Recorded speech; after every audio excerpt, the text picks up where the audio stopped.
Hello အားလုံးပဲတိုင်ဆိုပါ TikTok ကနေပိတ်ဆံဝင်တဲ့ Japan TikTok အကောင့်ဖွင့်လေးကိုပြပြသွားမှာဖြစ်ပါတယ်ပိတ်ဆံရတဲ့ Japan TikTok အကောင့်ဖွင့်လို့ဆိုရင် TikTok တစ်ခါမှမဖွင့်ဘူးတဲ့ Gmail အကောင့်ရှိရပါမယ်နောက်တစ်ခုကတော့ JUMP ဆိုတဲ့ Japan Business Software ကိုdownload ဆွဲဖို့ download ဆွဲထားမှာဖြစ်ပါတယ်ပထမအဆုံး JUMP ဆိုတဲ့ Japan Business Software ကိုဝင်လိုက်ပါ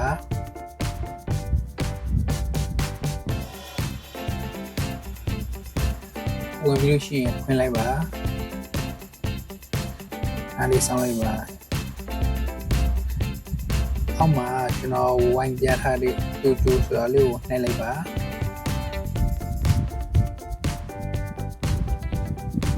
ဆွဲတင်လိုက်ပါပေါ်မဂျပန်ကိုနှိပ်လိုက်ပါကျွန်တော်ဝိုင်းပြထားတဲ့ဂျပန်ကိုနှိပ်လိုက်ပါတူတူဆိုတာလေးကိုနှိပ်လိုက်ပါကျွန်တော်ရထားတဲ့တူတူဆိုတာလေးကိုနှိပ်လိုက်ပါ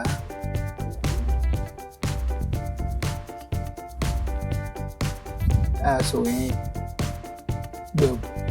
ဘူပင်ကတော့ရပါပြီ Amazon browser ထဲကိုဝင်လိုက်ပါ Chrome browser ထဲကိုဝင်လိုက်ပါအောက်မှာရှိတဲ့ data တွေကိုဖြည့်ရမှာဖြစ်ပါတယ် Chrome browser ကိုခဏနှိပ်ထားပြီးတော့ကျွန်တော် wipe ပြထားတဲ့ဘောကဟာလေးကိုနှိပ်လိုက်ပါဒီလိုရှိရင်ပေါ်လေးကိုနည်းနည်းဆွဲတင်လိုက်ပါ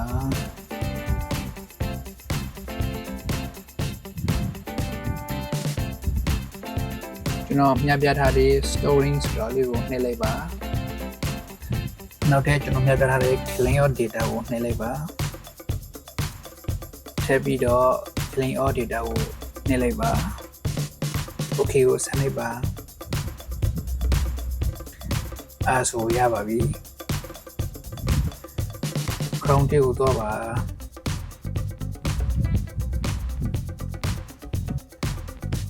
Chrome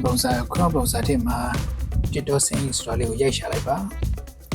အောက်မှာကျွန်တော်ဝင်ပြထားတဲ့ဟာကိုနှိပ်လိုက်ပါဒီဆိုရင်ဆင်း TikTok ဆိုတာလေးကိုစာရွေးပါ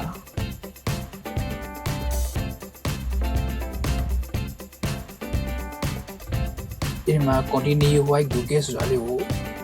နှိပ်လိုက်ပါ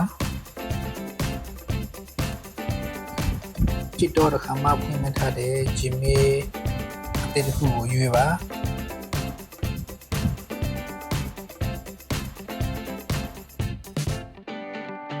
continue ကိုဆက်လိုက်ပါ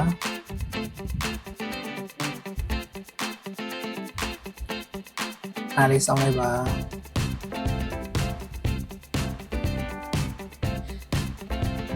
ဒီမှာမွေးတက်ရထည့်ရပါမယ်မွေးတက်ရထည့်တဲ့အခါအသက် session နဲ့အထက်ရှိတဲ့မွေးတက်ရကိုထည့်ရမှာဖြစ်ပါတယ်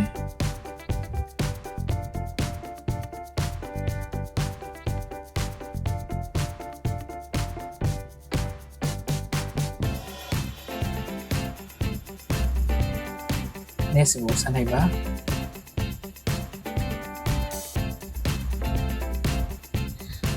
ဒီမှာနောက်တဲ့ပုံစံတူတဲ့ဟာကိုရွေးပြရမှာဖြစ်ပါတယ်ဒီမှာငါဆိုရင်ငါနှလုံးကိုရွေးပြလိုက်ပါပုံစံတူတဲ့ငါနှလုံးကိုရွေးပြလိုက်ပါ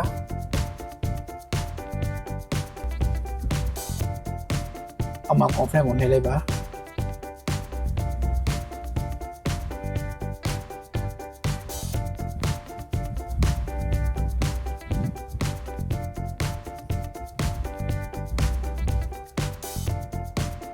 ဒီမှာနောက်ထပ်တစ်ခုကတော့ user name ထည့်ရပါတယ်ထည့်ရပဲကျွန်တော်တော့မထည့်တော့ပါဘူး skin နဲ့ကြော်လိုက်မှာဖြစ်ပါတယ်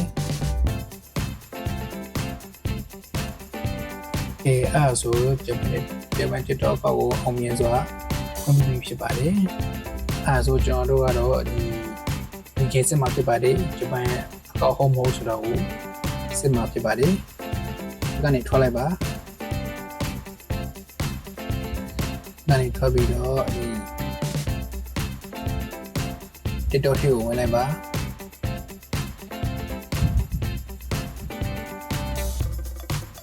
အဲ့ဒီကိုဝင်ပြီးရှင်း profile ကိုနှိပ်ပါ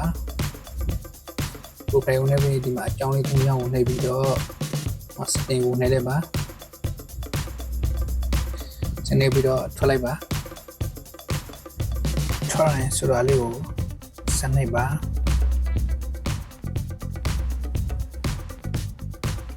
မဆောင်လိုက်ပါ profile ကိုဝင်လိုက်ပါ Google ကိုစနေပါ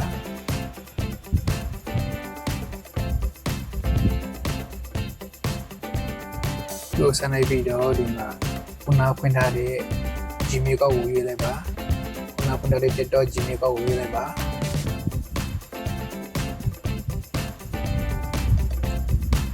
ဒါလေးဆောင်းလိုက်ပါ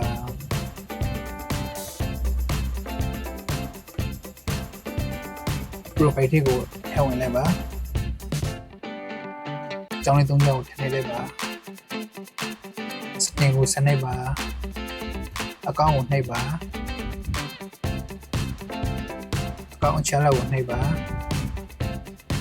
ဂျပန်ကြီးကောက်ရပါပြီနော်ဂျပန်ဆိုတာလေးပေါ်နေပါပြီဂျပန်တိတော့ကောက်ရပြီဆိုရင် password အသစ်ပြောင်းပါနော်စကားဝါဆိုတာလေးကိုနှိပ်ပါ Gmail ကိုပေးပို့လာတဲ့ကို6လုံးကိုထည့်လိုက်ပါနော်ထည့်ပြီဆိုရင်ကိုကြိုက်တဲ့စကားဝါ password ကြောင်းဝေးရပါမယ်နော်စိတ်ကြပါမယ်နော်ကိစ္စတိကိုအပန်းဤတဲ့မပြီးခဲ့သူမရသူမဲရတွင်မဲနဲ့စု